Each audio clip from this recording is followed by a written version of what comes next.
भगवान कृष्ण अधिकार मांगे खातिर राजा दुर्योधन घर गिस अब विदुर के घर में भोजन करिस। ये बात जब मतलब पूछा तो कृष्ण कि काकर अभी चेतन है, खाए कि नहीं खाए। मोर एक प्रण है का कि एक तो ज्यादा भूख लगी तो मैं मांग के खा लेता हूं। दूसरा बात मैं कहता हूं कि बिना कार्य के सिद्धि बिना आदमी पानी नहीं पीना चाहिए। काफी लार इसमें क्यों नहीं पिए। कार्य के सिद्धि बिना पानी नहीं पीना चाहिए। और तीसरी बात मैं कहता हूं कि ज्यादा यदि न्योता में स्नेह भरे हुए हैं तेकर घर खा लेना चाहिए।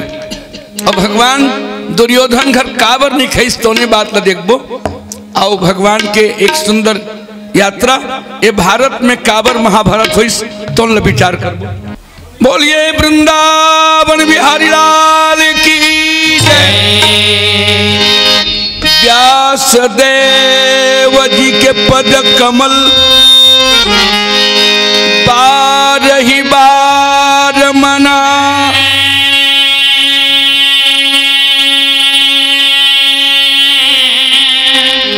गुण गावहूं श्री कृष्ण के श्री हनुमत हो सहाय। अगर रामे रामे रामे रामे रामे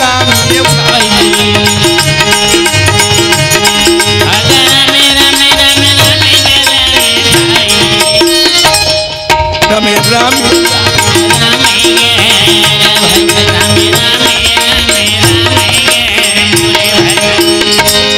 रागी भैया ये दुनिया में महाभारत काबर हो गए बता दे।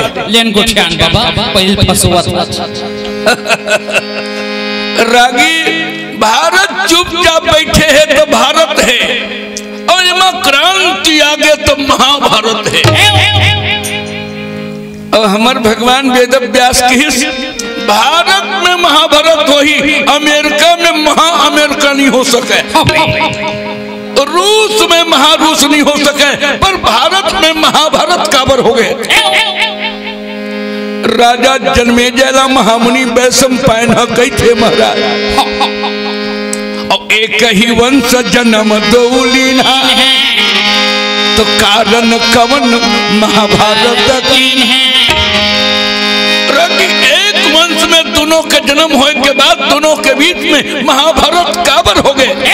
तो अमर गोस्वामी जी महाराज की थे काबर ये मानस के मन के।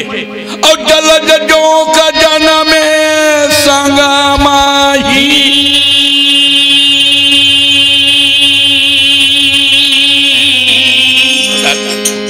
दरिया में कमल फूल घलो पैदा लेते और जोक घलो पैदा लेते। कमल के फूल भगवान के सिर में चढ़ते और जोक मनखे के लहू पीते।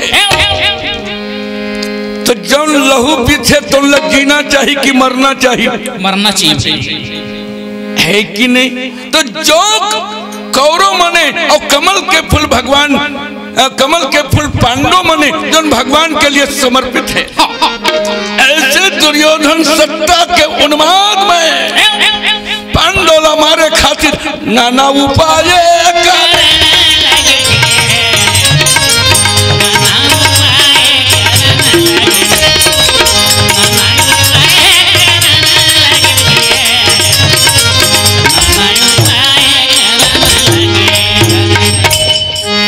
रागी भैया एको घाट के कुर्सी में बैठे हस मौका नहीं लगे बाबा।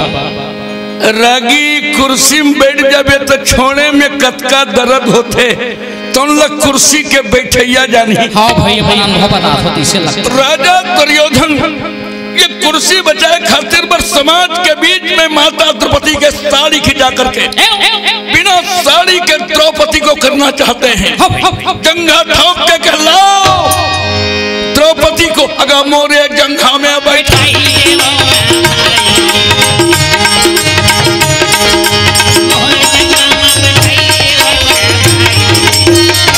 मोर जंघा में बिठा दे। और दुशासन वीर के ताकत रागी समाज के सेवा पर मिलते। तौन दुशासन माता द्रौपदी के साड़ी उतारे खातिर पर अपने भुजा के बल से देवी के सारी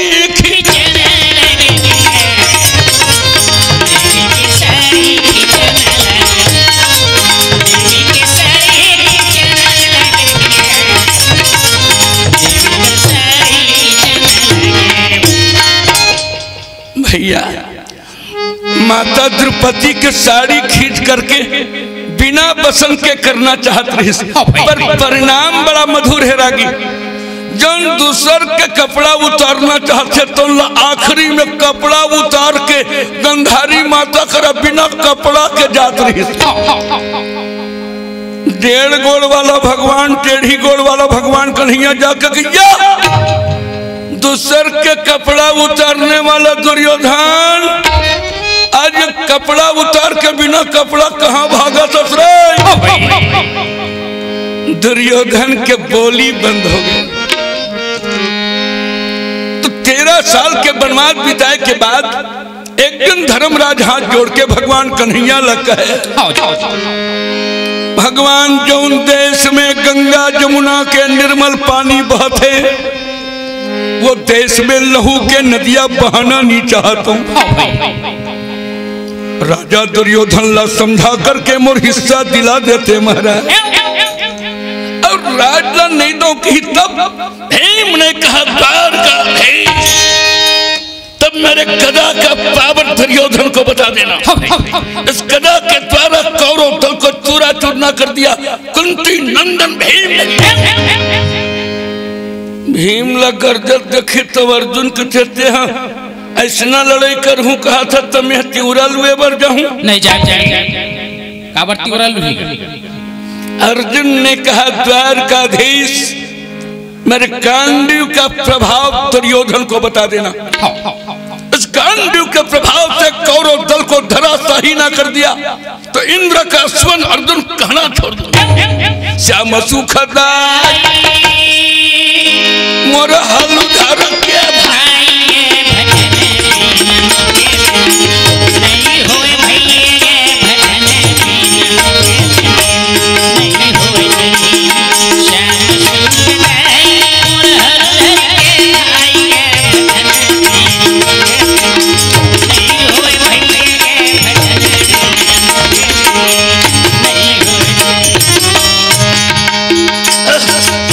निप्रति युधिष्ठिर कृष्ण बताए हो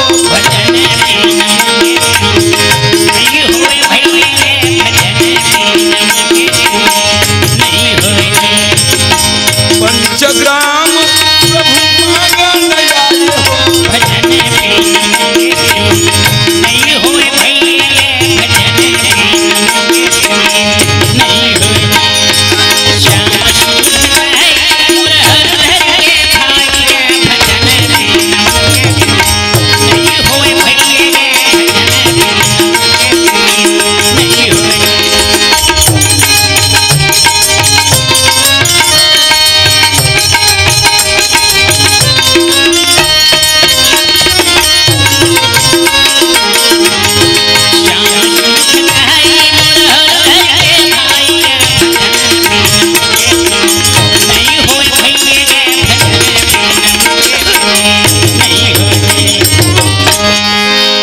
रागी भैया भगवान ये कहना मान के 4 घोड़ा फांदिस और घोड़ा के रास ला खींच के मारे चाबुक। अब विराटनगर से हस्तिनापुर डहर जात रहे। माता द्रौपदी सुनी आई समझाए बर जाते और राज ला दी तो मोर का होही मैं क्रिया खाए हूँ 13 साल ले ये बाल के श्रृंगार नहीं करो। अब 13 साल बीते के बाद में तेल में नहीं श्रृंगारो, दुशासन के लहू के द्वारा बाल के श्रृंगार करूं कहे। राज लदी तो मोर का हो ही करके महारानी द्रौपदी अपन महल से भागत भागत चलिस और जाके कहे कन्हैया। भगवान कन्हैया कहे द्रौपदी ते राजमहल त्याग के ये गली डहर काबर भागत कन्हैया ते दुर्योधन ल मनाए बर जाथस और राज लदी तो मोर का होही। भगवान के थे द्रौपदी ते पेट भर खा और नींद भर सूत। क्या बर लीला लीला सही होते तबे मजा आते। मैं केवल मांगे बर जाता हूं दुर्योधन राज नहीं देवे। ये कौरव पांडव लड़ाई नो है, ये तुम मोर लड़ाई है। क्या लड़ाई? यदा यदा ही धर्मस्य ग्लानिर्भवत भारत। जब धर्म के ग्लानि होते तब ईश्वर के अवतार होते अधर्मी के नाश करके और धर्म के राज। अच्छा भाई जाता महाराज अब हमला तो आधा घंटा झेलल पड़े। झेला जी ये दाई मल्ल पूछ ले मन जोन यहाँ उठ के जाही तकर पड़ोसिन के क्रिया है। तहु जो श्यामत रागी एक तो तेहा हलवा जलवा संभाले हस। हमर पूरा संगवारी नो है पर पूरा संगवारी नहीं है तब बोल हम तमूरा धर के आए हैं। तब बोल हलावे लगे दाई हो तो आगे हम तो आधा घंटा बैठो तुमन लग गरु हो गए हो तो अपन मुंह टार देबो है कि नहीं। जय बोलो वृंदावन विपिन बिहारी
रागी भैया भगवान कहते द्रौपदी लीला लीला सही होते तब है मजा आते और लीला लीला सही नहीं हुई तो रागी मजा नहीं है।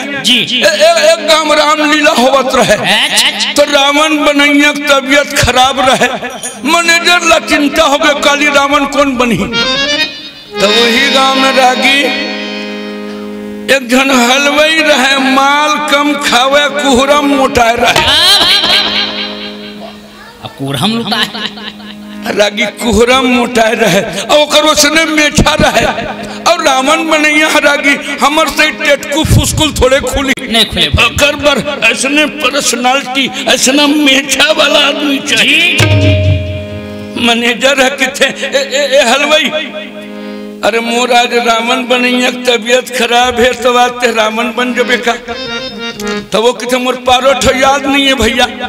पारत नहीं करना है रावण के दरबार निकालना है रन के बाजा बजी तलवार घुमावे बाजा बंद हुई तहाले भीतरी डहर चल हलवाई किथे उत्कल कहना का है तौलत बता तो वो कि बस बस रन के बाजा बंद अत का कहना है। वो हलवाई किथे उत्कल दिन भर रट डरूंगा कि जलेबी बनावत रहे जाहूं तो हल्कूं बस बस रन के बाजा बंद अतका वह बिहनियल जपत रहे रात कन रागी वाला रावण बना दिन। अच्छा 10 मुड़ी पहनी रावण के कोट पहनी से एक हाथ में तलवार धरी जलेबी के पाक धरैया हाथ में जब तलवार हो गए तो परदत के भीतरी में वो हलवाई दिमाग खराब हो गए।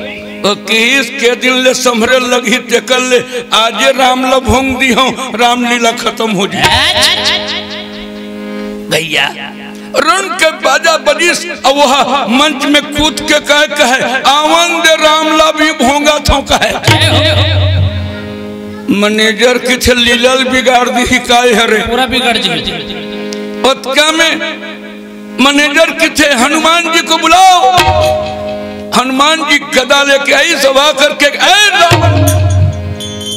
मैं तो रामदूत हनुमान हूं, तुम कौन हो? हलवाई हनुमान जी गदल देखी तो गौरा चढ़ गए और हाथ जोड़ के कहे शीतल चौराहे तो निसमरे भैया मैं रावण न हो, मैं तिही गांव के जलेबी रंगैया हलवाई हो भैया। अब तो रावण बन के निकले हैं सब हलवाइयों की भी तो प्रोग्राम जमी उसने भगवान कोई कह दे ये लड़ाई मैं करावत हूँ तो लीला के भेदा खुल जाही द्रौपदी एक सती अपन भवन आता है हरा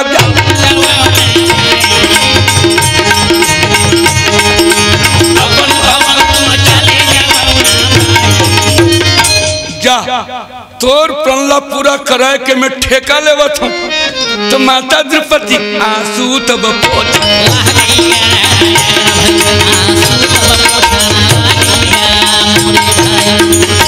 आंसू पोछिस।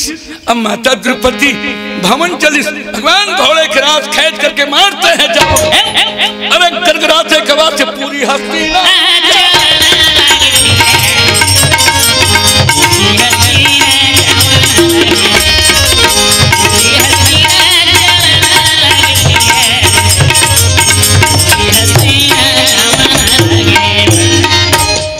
हस्तिनापुर के मार्ग में चले। राजा दुर्योधन के दरबार लगे रहे रागी दरबानी दुआरी में खड़े रहे रथ के करे अरे भैया क्या कर रहा थे वह दे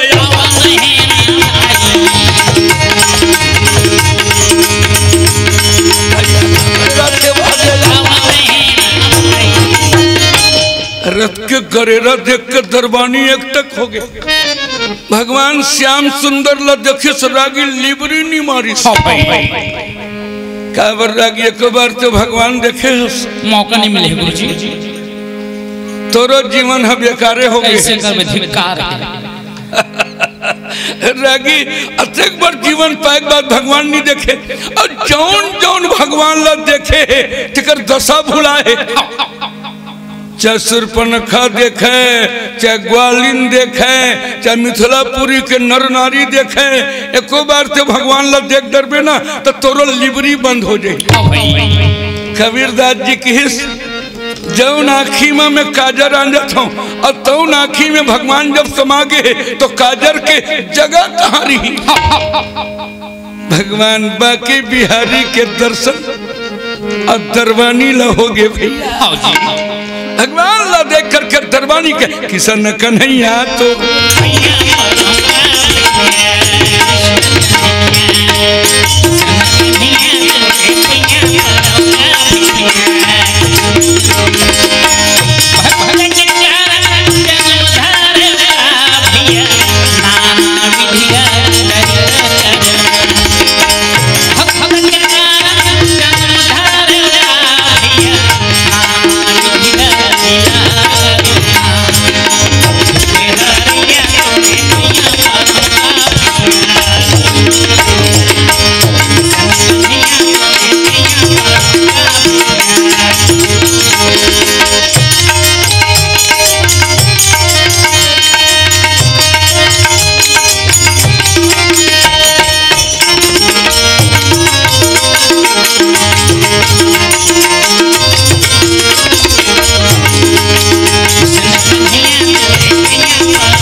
भैया दरबानी भगवान ला देख करके काय का है कहाँ री था तब देश में द्वारका के रहने वाला कन्हैया राजा दुर्योधन ला जाके बता दे तोर सभा में भगवान आए।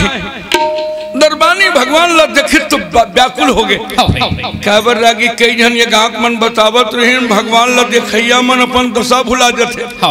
ग्वालिन ग्वालिन मन वृंदावन के ग्वालिन मन जो भगवान ला देखी तो काम बुता भुला गए। जन बताया दाल में शक्कर डाल दी, खीर में नून डाल दी, मक्खन में मिर्चा मिला दी, गरवल साग परस दी, ससुर ला भूसा परस दी, आँख के काजर ला माथ में लगा ली, माथ के सिंदूर ला आँखी में लगा ली, कमर के करधन ला टोटा मारो रहे, पाँव के पैजनील कनिहम पहने रहे।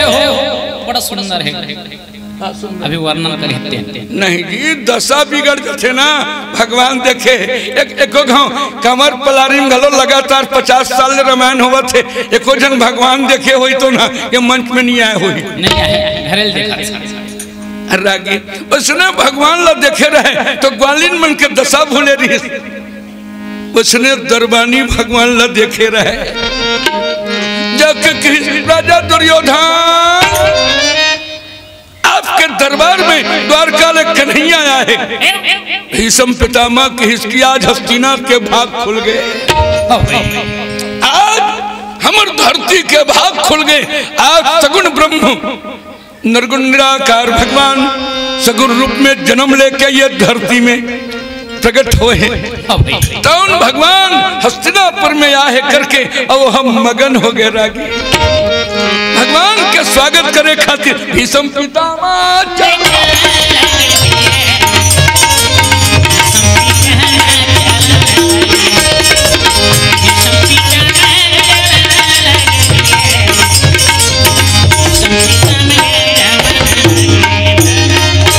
और आगे भीष्म पितामह द्रोणाचार्य कर्ण कृपाचार्य अश्वत्थामा बाहुली सोमनाथ भूरिश्रवा ऐसे बड़े बड़े राजा महाराजा के संग में दुर्योधन 100 भाई लेकर के भगवान का स्वागत करी।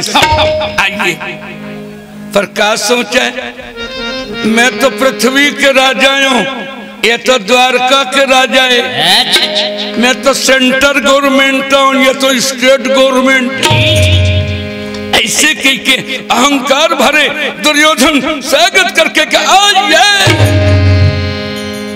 भगवान कुंज बिहारी ला लेकर के राज दरबार में दुर्योधन आसन दे करके बैठाए हुए। भगवान का दर्शन पाकर के भीष्म पितामह द्रोणाचार्य विदुर जैसे जाकी रही भावना जैसी, अप्रभु मूरत देखी तीन तैसी। जेकर जैसन जैसन भावना रही भगवान के दर्शन करी।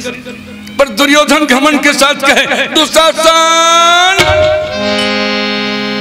घर में जाकर तो रानी ला बता दे, आज ऐसे पकवान पकाही कन्हैया ते कन्हैया ओकर बाबा मत खाए हो। रागी आजकल के मंत्री होते तो 5 स्टार होटल में व्यवस्था हो जाती। आज हमारे रामायण वाला कमर पलारी में देखन तो व्यवस्था तो तगड़ा है। उसने ढंकर दुशासन लग कहे दुशासन घर में जाके बोल दे ऐसे पकवान पकाही कन्हैया ते कन्हैया ओकर पुरखा मत खाए हो। रानी भानुमती दुशासन जागेगा भाभी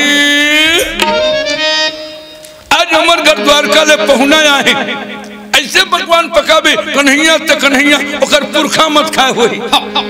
दुशासन सोचे भानुमती सोचे आई जो कर दर्शन बर जोगी महात्मा मन जंगल में समाधि लगा थे और तन भगवान ला अपन घर में भोजन करवाऊं। भानुमती आई का रांधा कई के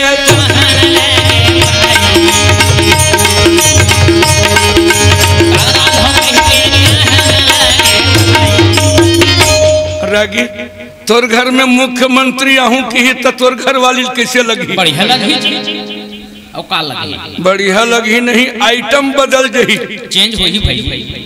टमाटर के चटनी में बटर डालना पड़ी, करेला में गुलाब जामुन डालना पड़ी।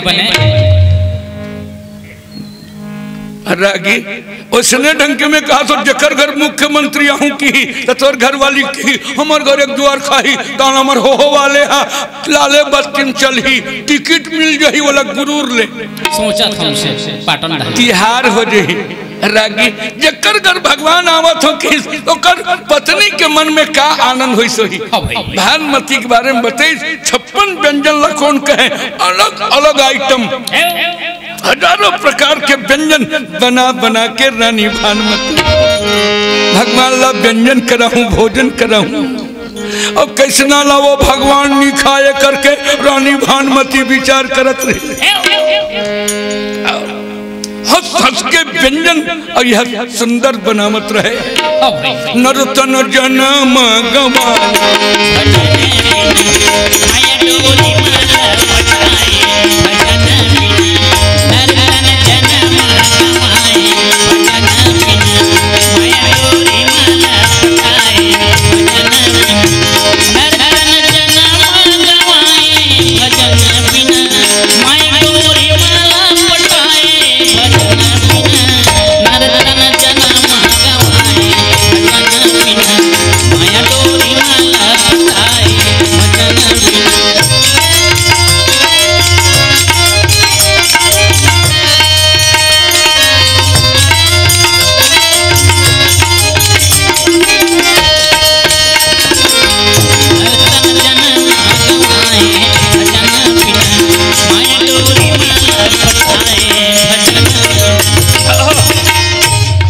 रागी भैया ऐसा व्यंजन तो बना थे, पर यदि भगवान द्वारकाधीश पूछे, द्वारकाधीश दुर्योधन का आय के कारण का है? भगवान कहते थे पांडव 12 साल के जंगल और 1 साल अज्ञातवास भेजे रहे।